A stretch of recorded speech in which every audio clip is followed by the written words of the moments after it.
You're nothing to us." The words echoed through the living room like a slap across my face.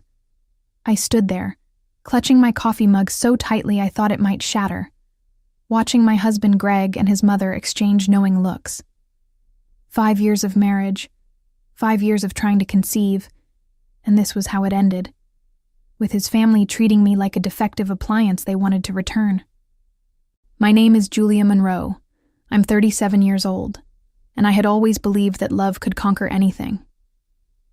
I met Greg at a coffee shop in San Diego 6 years ago, where he charmed me with his easy smile and stories about his family's maritime business. His parents, Robert and Patricia, had built Clearwater Shipping from nothing, and Greg was being groomed to take over. When we married, I thought I was joining a family that valued loyalty and commitment. How wrong I was. The fertility struggles began almost immediately after our wedding. Month after month, the pregnancy tests came back negative. At first, Greg was supportive, holding my hand during doctor visits and reassuring me that it would happen when the time was right. But as the months turned into years, his family's patience wore thin.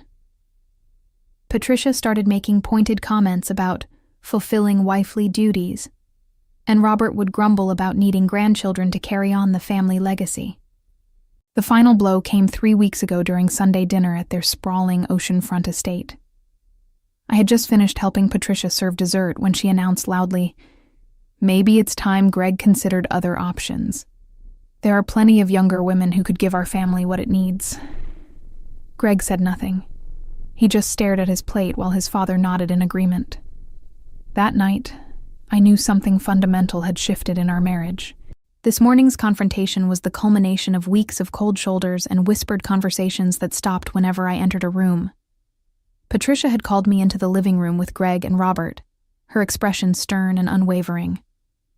"Julia, we've been more than patient with you," she began, her voice dripping with false sympathy. "But facts are facts. You can't give us grandchildren, and this family needs to move forward." I felt my world crumbling as Greg finally spoke up, though not in my defense. "Mom's right," he said quietly, unable to meet my eyes. "We can't keep pretending this marriage is working." The betrayal cut deeper than any physical pain I had ever experienced. The man I had loved, supported, and stood by through everything was choosing his parents' approval over our vows. As I stood there, absorbing the weight of their rejection, I caught sight of myself in the hallway mirror. My reflection looked smaller somehow, diminished by years of failed attempts and growing resentment. But there was something else in my eyes, a flicker of determination that surprised even me.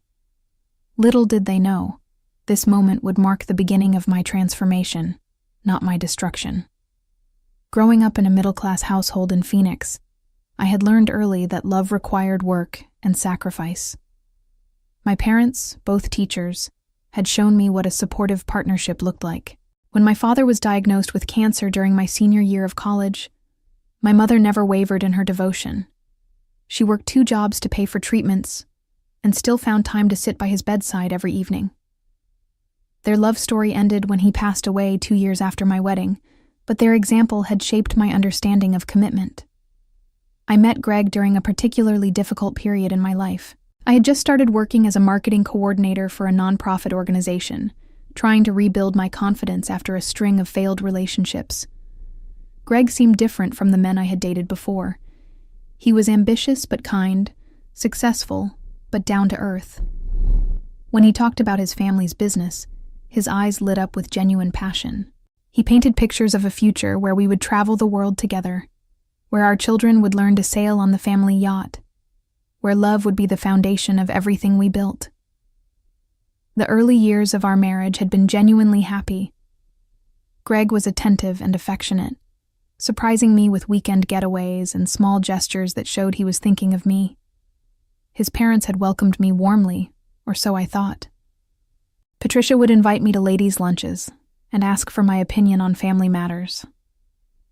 Robert would regale me with stories of building the business from a single tugboat to a fleet of cargo vessels. I felt like I had finally found the family I had always wanted. The first cracks appeared during our second year of marriage when I still wasn't pregnant. Patricia's questions became more probing, more invasive. "Have you been tracking your cycles properly?" she would ask during family dinners. "Maybe you should see a specialist. Time isn't on your side, you know." Greg would squeeze my hand under the table, but he never asked his mother to stop. Looking back, I realized that was when he started choosing their comfort over mine. As the months passed, I threw myself into fertility treatments with the desperation of someone trying to save her marriage. I endured hormone injections that made me weep at commercials, invasive procedures that left me feeling violated, and endless appointments that consumed my days. Greg attended the early consultations, but gradually found excuses to miss them. Work became his refuge, and I was left to navigate the medical maze alone.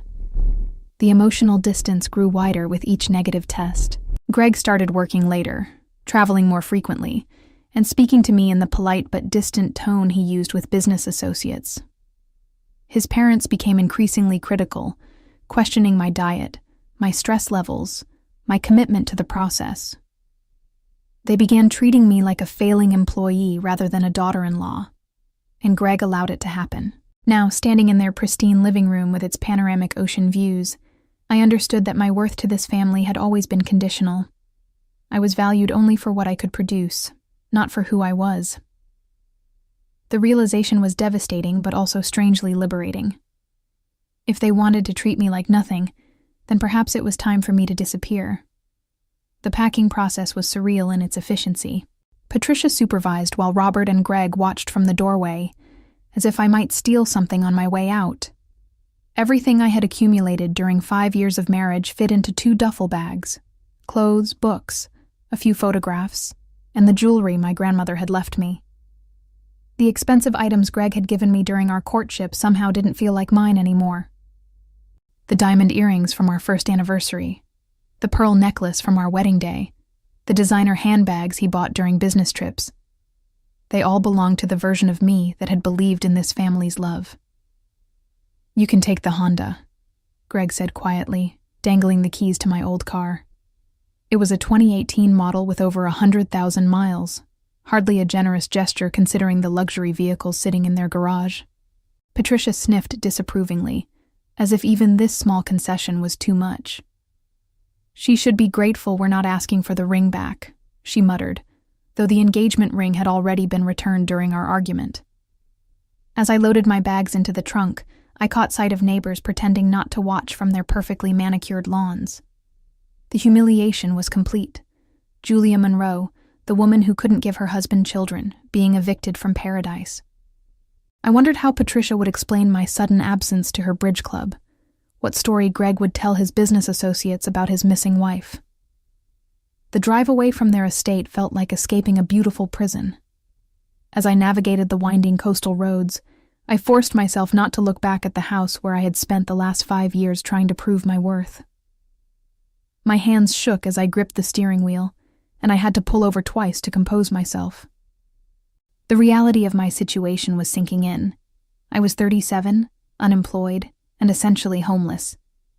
My savings were modest, my job prospects uncertain, and my confidence shattered. But somewhere between the tears and the panic, something unexpected happened.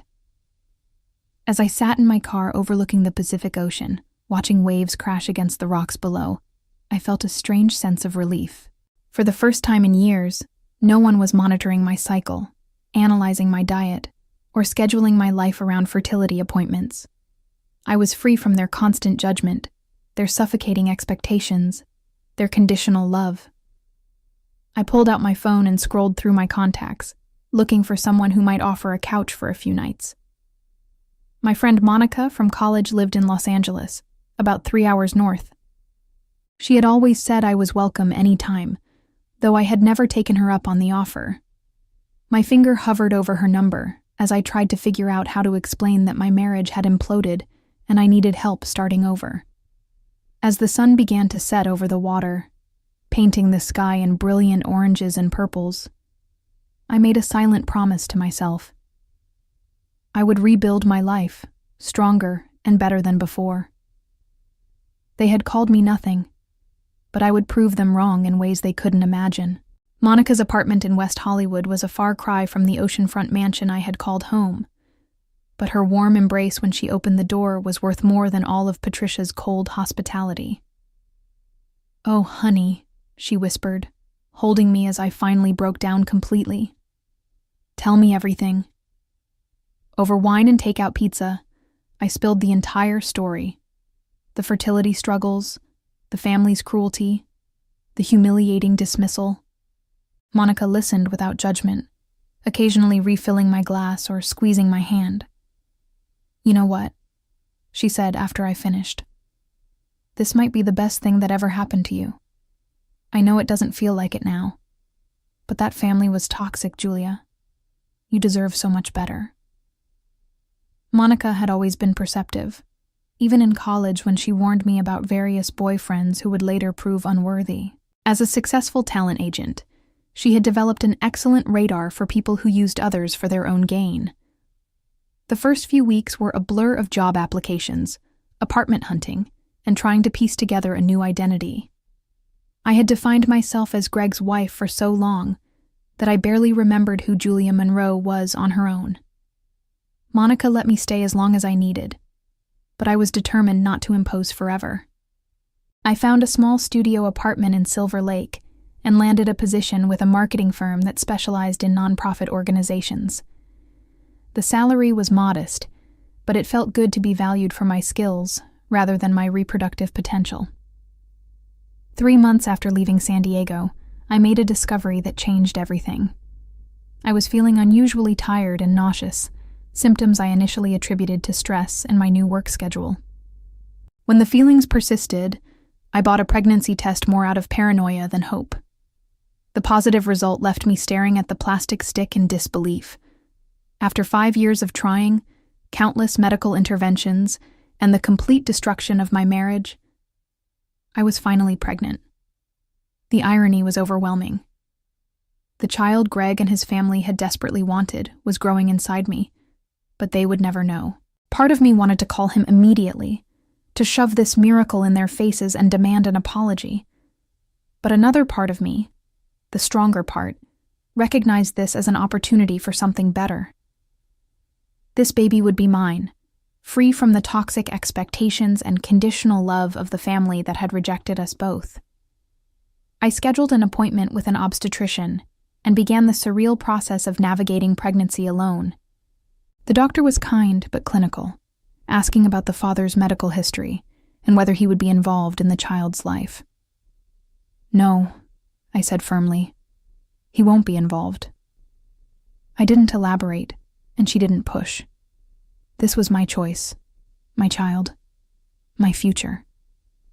As my pregnancy progressed, I threw myself into planning a life that would give my baby everything I had learned was truly valuable: unconditional love, emotional security, and the freedom to be exactly who they were meant to be. I read parenting books, researched child development, and began setting aside money for a college fund. Monica helped me convert a corner of my studio into a nursery, painting the walls a soft yellow since I had decided to wait until birth to learn the baby's gender. The pregnancy wasn't easy. Morning sickness lasted well into the 2nd trimester, and I often felt overwhelmed by the magnitude of raising a child alone. But every time doubt crept in, I reminded myself of the alternative: raising this child in an environment where love was contingent on meeting impossible standards. My baby deserved better than that, and so did I. By my 6th month, I had begun to envision a future that excited rather than terrified me. This child would know their worth wasn't tied to what they could produce or achieve. They would understand that real family was about unconditional support, not manipulation and control. As I felt the first strong kicks against my ribs, I whispered promises about the life we would build together, far from the people who had tried to convince me I was worthless. Lucas James Monroe was born on a rainy Tuesday morning in March, and the moment I held him, I understood what unconditional love truly meant. He was perfect in every way that mattered: healthy, alert, and absolutely mine. The nurses commented on his striking green eyes and thick, dark hair, features that strongly resembled Greg's. For a brief moment, I felt a pang of sadness that his father would never know this incredible little person. But it quickly passed. This was better. Lucas would never have to earn love or prove his worth to anyone. Monica was my birth partner, holding my hand through contractions and crying almost as hard as I did when Lucas finally arrived. "He's gorgeous," she whispered, taking photos while I counted his tiny fingers and toes. "Greg doesn't know what he's missing." I had thought about the genetics often during my pregnancy, wondering if Lucas would look like his father or me. The resemblance to Greg was unmistakable, but it didn't bother me as much as I had feared. This was my son, and his father had forfeited any claim to him when he chose his parents' approval over our marriage. The early months of motherhood were challenging but deeply fulfilling. I had taken maternity leave from the marketing firm, and Monica's flexible schedule allowed her to help with Lucas when she wasn't traveling for work. We developed a routine that felt sustainable.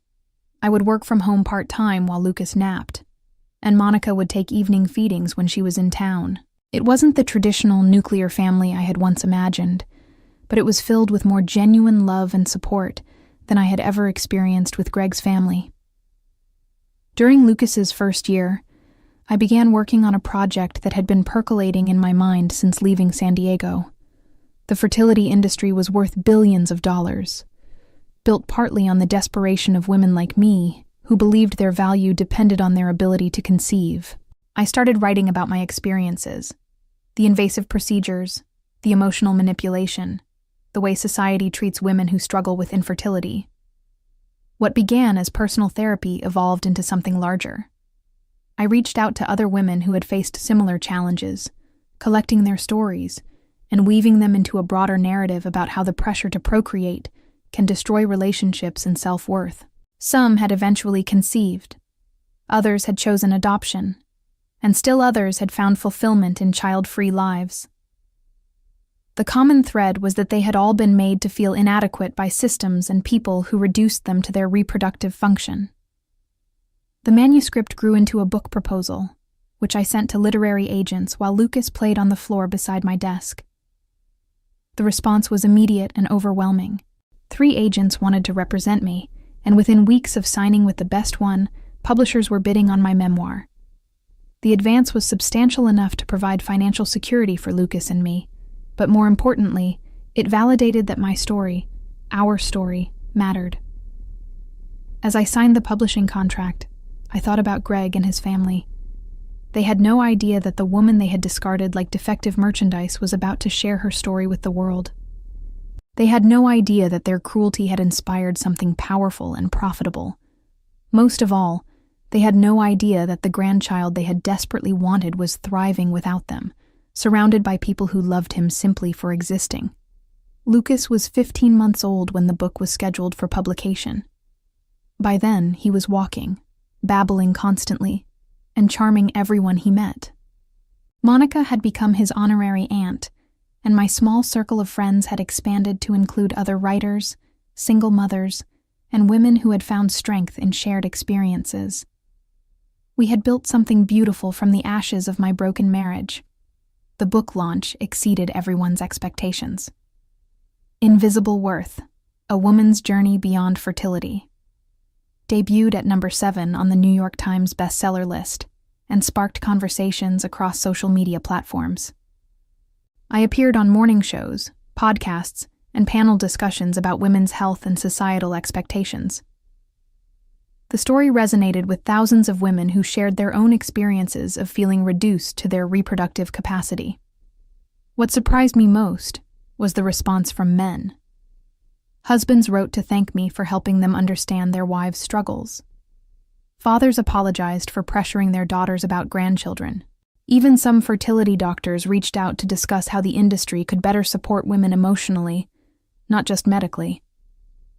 The book had tapped into something universal about how society values women, and the conversation was long overdue. Lucas accompanied me to several book events, charming audiences while I spoke about rebuilding life after betrayal. He was 2.5 now, full of energy and curiosity, with Greg's green eyes but my stubborn determination. People often commented on how well-adjusted he seemed, how confident and secure. I knew it was because he had never experienced conditional love, never been made to feel that his worth depended on meeting someone else's expectations. During a book signing in San Francisco, I met David Wellington, an investment banker who had attended my talk about financial independence after divorce. He was recently divorced himself, with a 7-year-old daughter named Sophie. Our conversation over coffee stretched into dinner, then weekend visits when Sophie stayed with him. David was everything Greg hadn't been, emotionally available, genuinely interested in my thoughts and dreams, and absolutely wonderful with Lucas. The relationship developed slowly and naturally.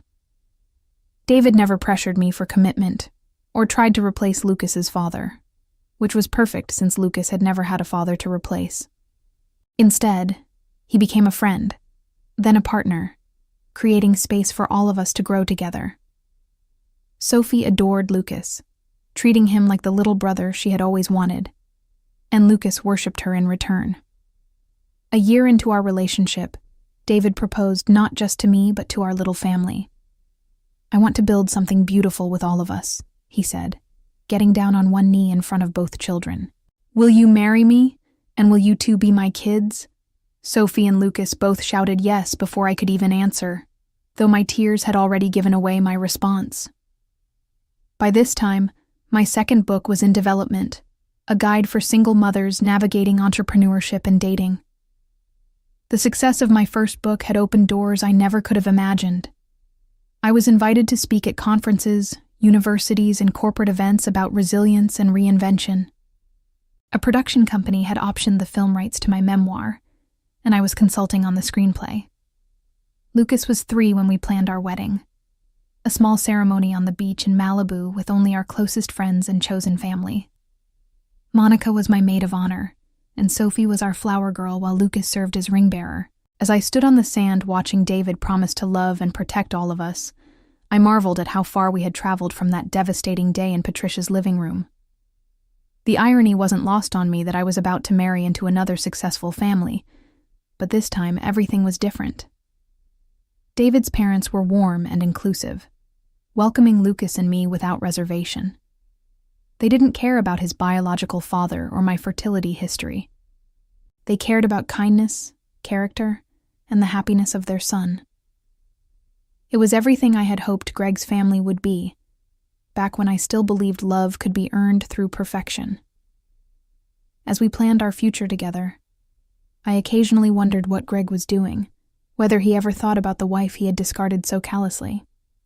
But those thoughts came less frequently now, replaced by excitement about the life we were building, and gratitude for the unexpected gifts that had emerged from my darkest period. The yacht party was David's idea. His investment firm was celebrating a major acquisition, and he had suggested hosting the celebration on a friend's luxury vessel moored in San Diego Harbor. I had mixed feelings about returning to the city where my marriage had imploded. But I was no longer the broken woman who had driven away 5 years earlier. I was a best-selling author, a confident mother, and the partner of a successful man who valued me for exactly who I was. We arrived at the marina on a perfect Saturday afternoon in June. Lucas, now 3 and fascinated by boats, clutched David's hand while pointing excitedly at the massive yachts bobbing in their slips. Sophie walked beside me, chattering about a book she was reading for summer camp. We looked like exactly what we were, a happy, successful family enjoying a beautiful day together. David's colleague had spared no expense for the celebration. The yacht was magnificent, with multiple decks, elegant furnishings, and a crew serving champagne and gourmet appetizers. As we boarded, I felt a surge of pride in how far I had come. 5 years ago, I had been dismissed from a similar world of privilege and wealth. Now I was returning as an equal, not seeking approval or acceptance, but simply enjoying the fruits of my own success. Lucas was immediately entranced by the water, pressing his face against the deck railing while David held him securely. "Mama, look at all the boats," he exclaimed, his green eyes sparkling with wonder. Other guests smiled at his enthusiasm, and several commented on what a delightful child he was. These were David's colleagues and friends. people who knew our story and supported our family without reservation. As the afternoon progressed, I found myself relaxing completely for the first time since arriving in San Diego. The past felt distant and powerless, unable to touch the beautiful life I had built. I was chatting with David's business partner about my upcoming book tour when I noticed a familiar yacht pulling into a nearby slip. The distinctive blue and white hull of the Patricia's Dream was unmistakable. It was Greg's family yacht, the one I had sailed on countless times during my marriage. My breath caught as I watched 3 figures disembark. Even from a distance, I recognized Robert's distinctive silver hair and Patricia's rigid posture. And there was Greg, looking older and somehow smaller than I remembered. They were dressed for a day on the water, but their body language suggested this wasn't a pleasure cruise. Robert appeared to be arguing with the marina staff about something, his face flushed with frustration. As if drawn by some cosmic sense of irony, Greg looked up toward our yacht at the exact moment I stepped to the railing with Lucas in my arms. The distance between us was perhaps 50 yards, but I could see the precise moment recognition dawned on his face. His expression shifted from casual observation to shock, then to something that looked almost like fear. Patricia followed his gaze and immediately went rigid. Her mouth opened slightly, and she grabbed Robert's arm to get his attention. Within seconds, all 3 of them were staring at us. Greg's former wife standing on a luxury yacht, holding a child who bore an unmistakable resemblance to their son, accompanied by a man who radiated success and confidence. "Mama, why are those people staring at us?" Lucas asked innocently, his voice carrying clearly across the water in the harbor's acoustics. Several of our party guests turned to look, including David, who immediately understood the situation. He moved to stand beside me, placing a protective hand on my back while Sophie joined us at the railing. "Just some people I used to know," I said calmly, my voice steady despite the racing of my heart. "They don't matter anymore." But even as I spoke, I could see the wheels turning in Patricia's mind. The child's age, his features, the timeline. She was doing the math, and the results were clearly devastating. Greg took a step toward us, as if he might call out or try to approach our yacht. But David's presence beside me, solid and unmistakably protective, seemed to stop him. This wasn't the broken woman he had dismissed 5 years ago. This was someone who had not only survived his cruelty, but had thrived beyond anything he could have imagined. I smiled then, not with malice, but with genuine contentment. I had everything I had ever really wanted: love, security, family, and success that I had earned through my own strength and talent. They had given me nothing and taken everything. Yet here I stood, clearly happier and more fulfilled than they could ever be. Without a word, I turned away from the railing and rejoined our celebration, Lucas giggling in my arms while David whispered something that made me laugh. Behind us, I could feel their eyes still watching, but their gaze held no power over me anymore. I was exactly where I belonged, with people who loved me not for what I could produce, but for who I was. The psychological impact of that moment would ripple outward in ways I couldn't have anticipated. Within hours, the literary and social media worlds would be buzzing with speculation. Within days, Greg's business would be facing scrutiny it had never experienced. And within weeks, the full consequences of their cruelty 5 years earlier would become devastatingly clear. But for now, in this perfect moment on the deck of a beautiful yacht with my chosen family around me, all I felt was peace. The girl who had once believed her worth depended on other people's approval was gone forever. In her place stood a woman who had learned that the best revenge was simply living well. The confrontation at the marina was just the beginning of Greg and his family's reckoning. Within days of our encounter, photos from the yacht party began circulating on social media, with several guests posting about meeting the best-selling author Julia Monroe and her beautiful family. The images showed me laughing with David, Lucas playing happily on deck, and all of us radiating the contentment that comes from genuine love and mutual respect. Greg's attempts to reach out were clumsy and desperate. He called my publisher, my agent, even Monica, trying to get a message to me. When those efforts failed, he showed up at one of my book signings in Los Angeles, only to be escorted out by security when he became disruptive. The incident made local news, with reporters quickly connecting him to the abusive husband featured in my memoir. His family's shipping business began losing contracts as corporate clients distanced themselves from the negative publicity. Patricia's social standing crumbled as word spread through their elite circles about the grandson they had unknowingly rejected. The very women who had once envied her perfect family now whispered behind her back about the child who bore such a strong resemblance to Greg, raised by the woman they had cruelly dismissed. Robert's health declined rapidly under the stress, and the family business that had been their pride for decades was eventually sold to competitors at a fraction of its former value. Greg's personal life fared no better. The young woman he had married 6 months after our divorce left him when the scandal broke, taking their infant daughter and half of his remaining assets. He became a cautionary tale about the dangers of choosing status over love, a man who had possessed everything that mattered and thrown it away for his parents' approval. As I watched my son chase waves on the beach near our new home in Carmel, I reflected on the unexpected turns that had brought us here. They had tried to break me by telling me I was nothing, but their cruelty had instead revealed my true strength. In losing everything I thought I wanted, I had discovered everything I actually needed. The best revenge, I realized, wasn't destroying them. It was building something so beautiful that their absence became irrelevant. They had set me free to become the woman I was always meant to be, and for that, perhaps I should have thanked them.